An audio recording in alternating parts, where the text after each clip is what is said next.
I guess the question that everybody should be asking themselves is, what should I aim at? And is there such a thing as aiming at too many things? What is a good goal for change? And when you think about all the people you've interviewed and the change you've seen in your own life, what does a productive New Year's resolution or productive goal sound like? And how do I get there? Yeah, it's very overwhelming. If you realize, wow, I can do anything I want. I could look at my entire life. That's terrifying.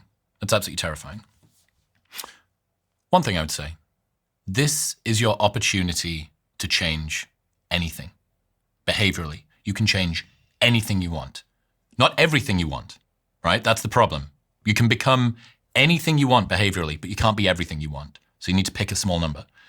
The single best question to work out what you should be doing next year. What would have to happen by the end of 2026 for me to look back on 2026 and consider it a success?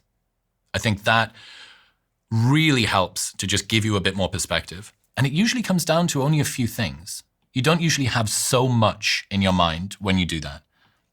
Setting the bar unrealistically high does not increase your performance. Imagine this. Imagine that you went into a buffet and you made your plate as big as possible. You said, I want all of these things. I'm going to put all of this stuff on my plate. And my stomach is going to expand to be able to fit it. That's not the way that our stomachs work. And that is not the way that our workloads work. So, first rule, in order to pick something up, you have to put something down. Don't assume that just because you've loaded more onto your workload plate, your work capacity will expand to be able to fit it into your stomach. That's not the way that it works. Make the assumption, I can do no more than I'm doing now. I can switch stuff, but I can't add more in. Maybe you can. Maybe you're going to be able to squeeze your phone time. Maybe you're going to be able to become more efficient, more productive, whatever.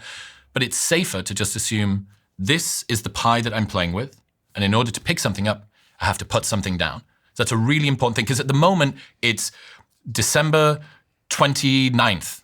I'm full of gusto and motivation and I can't wait. I'm going to crush it. And yeah, for the first week, maybe you've got that.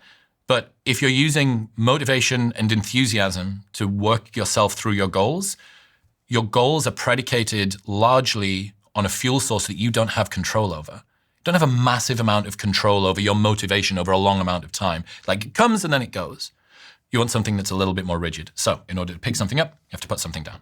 I think that's a really important point, because when we think about the goals we'll start setting at this time of the year, all of them are asking for more time or more energy. Like, pretty much all of them ask for, I want to start running.